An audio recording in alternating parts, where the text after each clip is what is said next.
Cricket board নিজের ego দেখছে না। আমি বলছি আপনাকে, ক্রিকেট বোর্ড সর্বাত্মক চেষ্টা করেছে ক্লাবগুলো যাতে খেলতে আসে। ক্লাবগুলো খেলতে আসে নাই, 8টা ক্লাব। এখানে ক্রিকেট বোর্ডের কিচ্ছু করার নাই। আসলে আমি কিন্তু একটা দলের ম্যানেজার ছিলাম যেই দলটা জিতেছে। সো আসলে এই ক্রিকেট বিজয় দিবসের খেলা, এটা একটা মিলন মেলা, আপনি জানেন। Top players, former captain, former national প্লেয়াররা খেলেছে এবং সবসময় খুবই আনন্দ ঘন পরিবেশ হয়। আমি মাঝখানে 2-3টা মিস করেছি, দেশে ছিলাম না, বাট আজকে আমার এসে অত্যন্ত ভালো লেগেছে। অ্যান্ড ফর্চুনেটলি আমি যেটা একটু আগে বলেছি, আমাদের লাল দলের আমি ম্যানেজার ছিলাম।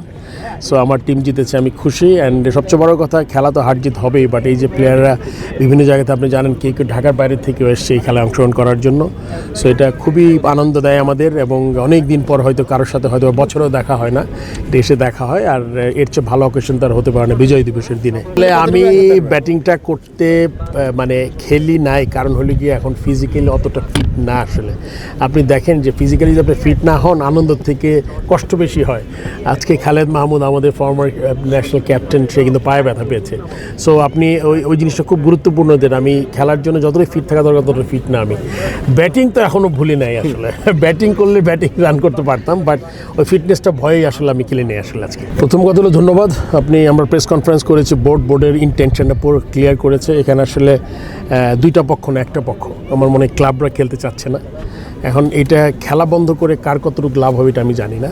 ক্ষতি হবে বাংলাদেশ ক্রিকেটার প্লেয়ারদের, যেটা আমরা সবসময় বলে আসি, যে আমাদের Dhaka league, Dhaka premier league থেকে শুরু করে 3rd ডিভিশন পর্যন্ত সবাই কিছু না কিছু ফাইন্যান্সিয়ালি বেনিফিটেড হয়। আর সবচেয়ে কথা শুধু ফাইন্যান্সিয়ালি বেনিফিট না, তাদের খেলার যে জায়গাটা ওটাই ঠিকমতো নাই। তো ওইটা খুবই দুঃখজনক যারা অংশগ্রহণ করেনি। আমার মনে হয় আমি আগে উল্লেখ করেছি যে আপনার প্রতিবাদের ভাষা এই কোনো কিছু পার্মানেন্ট ক্ষতি না করে হলে সবার জন্য ভালো হয়। কেননা আপনি খেলা বন্ধ করলে দেখতে হবে শুধুমাত্র ক্ষতি প্লেয়ার এবং দেশের ক্রিকেটের। আপনি ক্রিকেট বোর্ড অফিসিয়াল যারা আছেন, ক্রিকেট বোর্ডের যারা অফিসিয়াল হতে চেয়েছিলেন, তাদের কারোই কোনো লাভ হলো না আসলে। মানে খেলাটা খেলা না মাঠে গড়িয়ে। এখন আরেকটা কোয়েশ্চেন করেছেন আপনি, তাদের ব্যাপারে কি পদক্ষেপ তো তাদের আমরা চাই যে কোনোভাবে খেলায় ফিরিয়ে আনতে। আপনি জানেন যে এর আগে প্রেসিডেন্ট 2-3 সপ্তাহ আগে একটা ঘোষণা দিয়েছিলেন যে আমরা চিন্তা করবো যে তাদের কীভাবে শুধুমাত্র ফাইন্যান্সিয়ালি বেনিফিট করলে হবে না, তারা যাতে মাঠে খেলতে পারে, এটার ব্যাপারে কী করা যায় ওইটা। উনি দেশে আসছেন আজকে সকালবেলা, ওনার সাথে কথা বলে আমরা যত শীঘ্রই সম্ভব কিছু একটা করার চেষ্টা করবো আর কি। প্রশ্নটা হচ্ছে গিয়া, ক্রিকেট বোর্ড হলে গিয়া governing council, governing body. Bangladesh ক্রিকেটের কেমনে চলবে এটা তো আপনার ক্লাব ডিসাইড করবে না, কে করবে এটা। সো ক্রিকেট বোর্ড যেটা সবচেয়ে মনে করে ভালো, যেটা করার জন্য এবং সবার জন্য যেটা ভালো, বইটাই করেছে। আপনার বাংলাদেশে এমন কোনো হিস্ট্রি নাই যে দেখাতে পারবেন আপনি প্রতি বছর একটা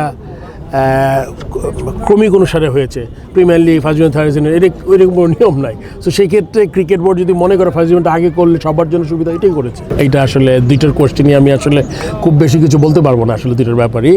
ওনারা আয়োজন করে তাহলে তো আসলে ক্রিকেট বোর্ডের কোনো দরকার নাই। আপনি তো জানেন যে বাংলাদেশ ক্রিকেট বোর্ড, তাহলে আইসিসিরও দরকার নাই, ইন্টারন্যাশনাল ক্রিকেট কাউন্সিলের কী দরকার?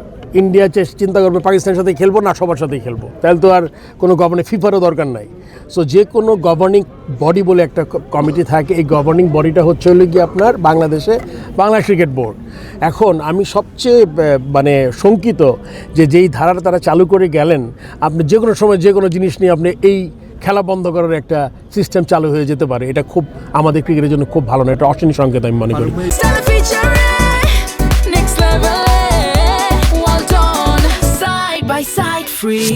আমার মনে হয় ওয়াকওভারের পরে একটা আমার কি বলে প্লেইং কন্ডিশন আমার হাতে নাই। আমি যতদূর জানি ওয়াকওভার হয়ে গেলে টিমটা স্ক্র্যাচ হয়। সো তাতে করে তাদের নিয়ে নতুন করে আর তাদের এই ফিকচারে রাখার কোনো প্রয়োজন আমার ব্যক্তিগত অভিমত।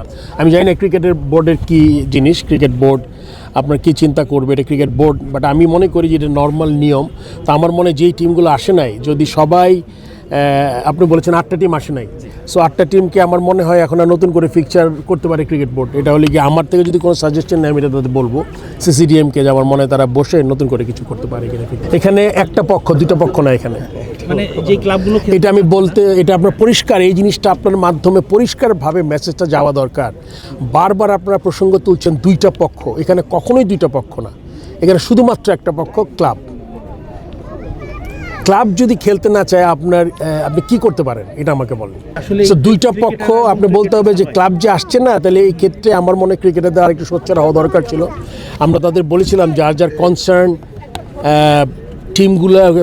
টিমগুলোকে যাওয়া, যে আমরা খেলাটা কন্টিনিউ করি, আমরা ভাষাটা অন্যরকম করি, খেলা বন্ধ না করে, এটা পক্ষ একটা আমি মনে করি। ঠিক আছে, এখানে পার্সোনালি যেটা আমি বলেছি যে আমি অনেক চেষ্টা করেছি, ব্যক্তিগতভাবে ফোন করেছি 4-5টা ক্লাবের সাথে, এটা তাদের বোঝানোর চেষ্টা করেছি যে আপনাদের খেলা বন্ধ করে 4 মাস 3 মাস পরে যদি আপনি মনে করেন যে আপনারা যে দাবি করেছেন দাবি পেয়ে গেলেন, তাহলে একটা সিজন চলে গেল দেশ থেকে। এটা তো আসলে কোনোভাবে কারোই কাম্য না। আমি ফারুক আহমেদ যদি আমি কালকে চলে যাই, go back to my business and I start my profession, যেটা থেকে আমি আসছি, কিন্তু আলটিমেটলি প্লেয়ারদের তো ক্ষতি হলো, বাংলাদেশ ক্রিকেটের ক্ষতি হলো। এই জিনিসটা আমরা অনুধাবন করলাম না, মানে নিজস্ব স্বার্থ সিদ্ধির জন্য আমরা প্লেয়ারদের একটা মানে কি বলবো, প্লেয়ারদের এখানে ইনভলভ করে এই দেশের ক্রিকেটের ক্ষতি করলাম এবং প্লেয়ারদের তাদের যেই রুটি রুজি বা ফাইন্যান্সিয়াল যে বেনিফিটটা নষ্ট করলাম আমরা।